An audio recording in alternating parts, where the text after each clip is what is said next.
যেদিন থেকে সরকার এলো সাধারণ শ্রমজীবী গরিব খেটে খাওয়া মানুষের ভয় ইন হয়ে গেছে, ভরসা আউট হয়ে গেছে পশ্চিমবঙ্গ থেকে। 4 লাখ 5 লাখ টাকা কন্ট্রাক্ট দিয়ে বসানো হবে, এত টাকার ব্যাপার হচ্ছে। বড় বড় কোম্পানি হাতে বিক্রি হয়ে গেছে রেল। এবং প্রথম যে আক্রমণটা আনলো সেটা গরিবের ওপরে আনলো। গরিব শ্রমজীবী খেটে খাওয়া মানুষের শত্রু, ধর্মকে আশ্রয় করে এরা রাজনৈতিক সুবিধা লাভ করে। গরিব মানুষের উপরে এরা বুলডোজারে আক্রমণ করছে। এটাই হচ্ছে এই সরকারের প্রকৃত মুখোশ, যে মুখোশটা খুলে যাওয়ার অনেক আগে দরকার ছিল মানুষের কাছে। গরিব মানুষ শ্রমজীবী মানুষের উপরে বুলডোজার চালাতে এলে শ্রমজীবী গরিব মানুষ ঐক্যবদ্ধ হয়ে বুলডোজারকে রুখে দেবে, বুলডোজার পিছু হতে বাধ্য হবে। সিঙ্গুরের টাটা কারখানাকে 2008 সালে যখন ডিনামাইট দিয়ে প্রাক্তন মুখ্যমন্ত্রী মমতা ব্যানার্জির নেতৃত্বে ধ্বংস করা হয়েছিল, তার পাশে মূল তাদের ঝান্ডা নিয়ে দাঁড়িয়েছিলেন এই বর্তমানে শিল্পমন্ত্রী। তাদের কাছে মানুষ কি আশা করবে? পরিবর্তনের পরে থেকে এই বুলডোজার চলছে এবং দীর্ঘদিন ধরে আন্দোলনের পরেও কিন্তু কোনো পদক্ষেপ নেওয়া হচ্ছে না। সেই সাধারণ মানুষের, হকারদের কর্মসংস্থান কেড়ে নেওয়া হচ্ছে। যারা সরকারে এসেছে বলেছিল ভরসা ইন ভয় আউট, যেদিন থেকে সরকার এলো সাধারণ শ্রমজীবী গরিব খেটে খাওয়া মানুষের ভয় ইন হয়ে গেছে, ভরসা আউট হয়ে গেছে পশ্চিমবঙ্গ থেকে। সরকার প্রথম থেকে এসেই এই শ্রমজীবী গরিব মানুষদের উপরে, জীবিকার উপরে আক্রমণ নামিয়ে নিয়ে এসছে। আপনারা দেখেছেন এই হকার উচ্ছেদ গোটা রাজ্যে যেভাবে চলছে। হকারদেরকে আমাদের দাবি যে উপযুক্ত পুনর্বাসন দিতে হবে। যে হকাররা স্টেশনে দীর্ঘদিন 40 বছর 50 বছর বসে আছে, জীবন জীবিকা উপার্জনের তাদের একটাই মাধ্যম এটা, কিন্তু এখান থেকে সরকার কোনো পুনর্বাসন ছাড়া তাদেরকে কিভাবে উচ্ছেদ করতে পারে? এই আন্দোলন আমাদের গোটা রাজ্যে চলছে।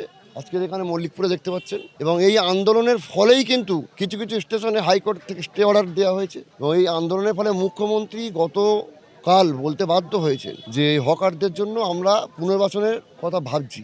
এটা আন্দোলনেরই ফল। তাহলে এই সরকার যে এসছে, যেভাবে বুলডোজার চালাচ্ছে, তপসিয়াতে দেখেছেন, পার্ক সার্কাস তপসিয়ায়, সেখান থেকেও হাইকোর্ট থেকে আমরা স্টে অর্ডার করে সেই বুলডোজার আটকেছি আমরা। বুলডোজার কোনোভাবে পশ্চিমবঙ্গে চালানো যাবে না। গরিব মানুষ শ্রমজীবী মানুষের উপরে বুলডোজার চালাতে এলে শ্রমজীবী গরিব মানুষ ঐক্যবদ্ধ হয়ে বুলডোজারকে রুখে দেবে, বুলডোজার পিছু হতে বাধ্য হবে। একটাই রাস্তা, মানুষকে, অন্যায় হয়েছে মানুষের সাথে, সে অন্যায়ের ন্যায় দিতে হবে। তার অর্থ এই নয় যে গরিব মানুষের উপর অত্যাচার নেমে আসবে, এটা মানুষ মেনে নেবে না। তাই গোটা রাজ্যের শ্রমজীবী মানুষ ঐক্যবদ্ধ হয়েছে, এর বিরুদ্ধে রুখে দাঁড়িয়েছে। আগের সরকার কর্মসংস্থান বন্ধ করে দিয়েছিল, নিয়োগ নিয়ে দুর্নীতি করেছিল। এই সরকার এসে কর্মসংস্থান কেড়ে নিচ্ছে। আগের সরকারের কর্মসংস্থান, নিয়োগ, দুর্নীতি সবটাই তো প্রশ্রয় দিয়েছিল এই যে সরকার এসে তারা তো কেন্দ্রে ছিল। কারা শাস্তি পেয়েছে? কোথায় দুর্নীতি হয়েছে? এই নিয়োগ দুর্নীতি তদন্ত কোথায় হলো? যারা চাকরিজীবী দিনের পর দিন কলকাতার রাজপথে বসেছিল, তাদের অবস্থা বর্তমানে কি আছে? সিঙ্গুরের টাটা কারখানা, আজকের যিনি শিল্পমন্ত্রী হয়েছেন, সিঙ্গুরের টাটা কারখানাকে 2008 সালে যখন ডিনামাইট দিয়ে প্রাক্তন মুখ্যমন্ত্রী মমতা ব্যানার্জির নেতৃত্বে ধ্বংস করা হয়েছিল, তার পাশে মূল তাদের ঝান্ডা নিয়ে দাঁড়িয়েছিলেন এই বর্তমানে শিল্পমন্ত্রী। তাদের কাছে মানুষ কি আশা করবে? এটাই কাম্য ছিল। তারা এসে মানুষের জীবন জীবিকা কেড়ে নিচ্ছে।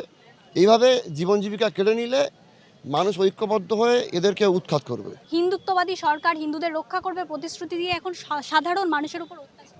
হিন্দুত্ববাদী সরকার হিন্দুদের রক্ষা করবে, এটা তো ওদের রাজনৈতিক এজেন্ডা। তাহলে এই যে সরকার আসার 4 মাসের মধ্যে পেট্রোপণ্যের দাম 4 বার বাড়লো, পেট্রোল ডিজেল, গ্যাসের দাম বেড়েছে দেখেছেন। এই যে হকার উচ্ছেদ চলছে গরিব মানুষদের, এখানে কারোর নাম লেখা আছে? কোথাও হিন্দু, কোথাও মুসলমান, কোথাও খ্রিস্টান।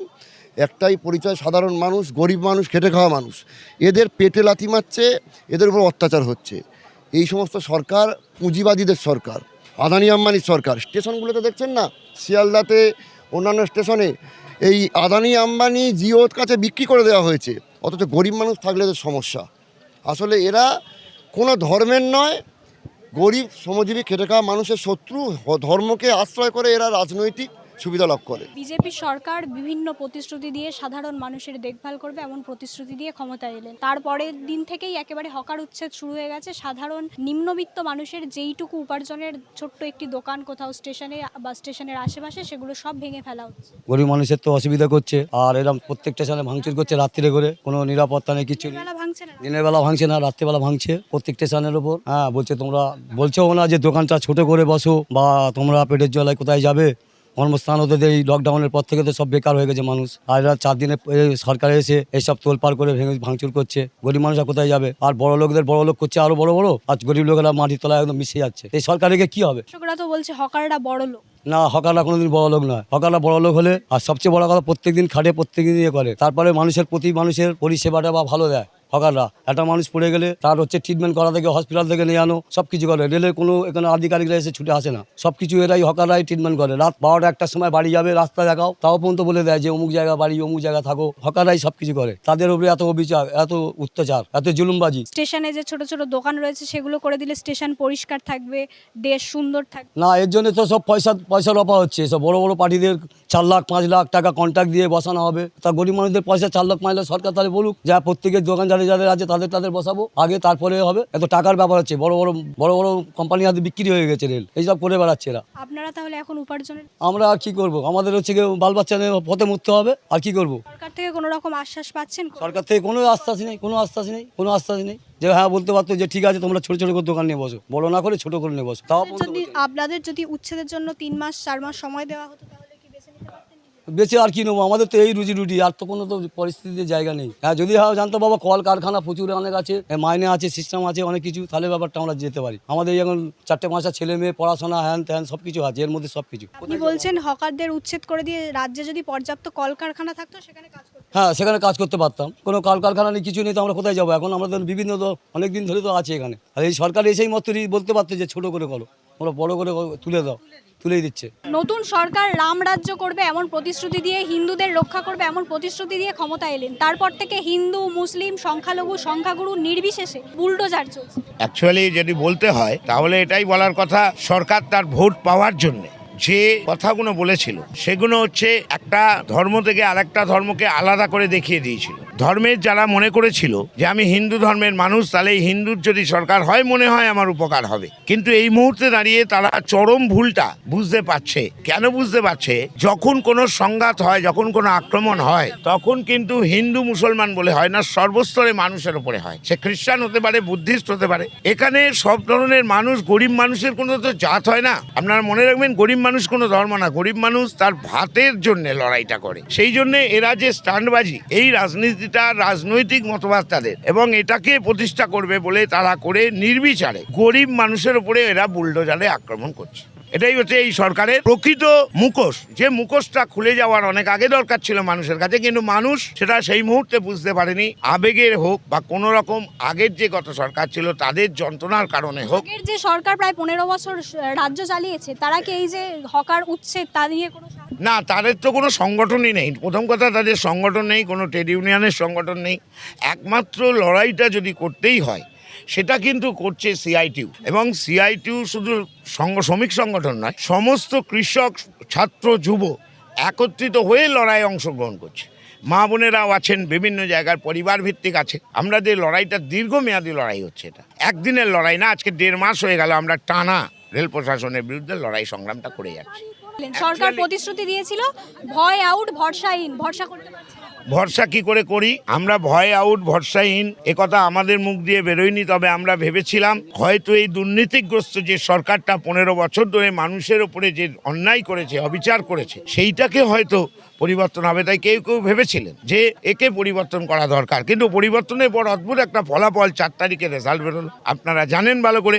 6 তারিখে রেল বোর্ডে একটা মিটিং হলো, চকআউট হলো, যে কি করে আগে রেল হকারদের এবং এই সরকারি যে সম্পত্তি আছে সেগুলোকে সম্পূর্ণভাবে এটাকে ধ্বংস করা যায়, তার ব্লুপ্রিন্ট তৈরি করেছিল। এবং প্রথম যে আক্রমণটা আনলো সেটা গরিবের ওপরে আনলো। এটা আপনারা কি পদক্ষেপ? আমরা লড়াই করব, লড়াই করে সব জায়গায় জিততে পারবো এরকম নয়, তবে যেখানে সংগঠিত আমরা সেখানে আমরা উচ্ছেদ হতে দিচ্ছি না, দেব না। এই স্লোগানের ভিত্তিতে শুধু নয়, মানসিকভাবে শুধু নয়, আমরা সশরীরে হাজির থাকছি। এবং আমাদের যারা গণতান্ত্রিক আন্দোলনের নেতারা আছেন, ছাত্র যুবরা আছেন, তারা লড়াই করছেন। আপনারা জানেন এসএফআইয়ের সৃজন ভট্টাচার্য গ্রেপ্তার হয়েছিলেন এই প্রশ্নে, এবং তিনি লড়াই করেছিলেন। সুজন গরিব মানুষের পাশে আমরা আছি, আমরা থাকবো। ক্ষমতাশীল যারা মানুষ রয়েছেন তারা বলছেন হকাররা তো বড় লোক, তারা ব্যবসা করে বেশ ভালো জায়গায় আছে। অ্যাকচুয়ালি যে ক্ষমতাসীন মানুষটা বলছেন, এর আগে যার নাম করতে চাই না, করাটা তাকে বেশি বাড়িয়ে দেয়া, সে নিজে কিন্তু ওই বস্তির জায়গা থেকে ভোট নিয়ে উঠে এসেছে। সেটা কাউন্সিলর ছিল ওয়ান্স আপন এ টাইম একটা সময়, এখন তিনি এমএলএ হয়েছেন, মানে একটু পদমর্যাদা হয়েছে। তাই গরিব মানুষকে চোখে দেখতে পাচ্ছে না। যে গরিব মানুষগুলো তার পাশে ছিল কিন্তু তার এলাকায়, এবং এইটাই হচ্ছে বর্তমান পরিস্থিতি। তার মতামত তিনি হকারদের কোটিপতি ভেবেছেন। এক রাজু ভিত্তিক সহকার নয়। হকারদের পুঁজি 2,000 টাকা 3,000 টাকা, আর আয় 200 থেকে 300, জোর 500 টাকা, তার বেশি নয়। পেট চালানোর মতো আয় করে। আমাদের দোকান ভাঙতে এসেছিল, আমার তো সেই দিন থেকেই দোকানটা তুলে দিয়েছে। শুধু বলছে এসা কেড়েগা, তুমি আন্দোলন করেছো, তুমি নেতা হয়েছো। আমার তো তুলেও নিয়ে গিয়েছিল, নিয়ে গিয়ে আমার একটা কেস দিয়েছে।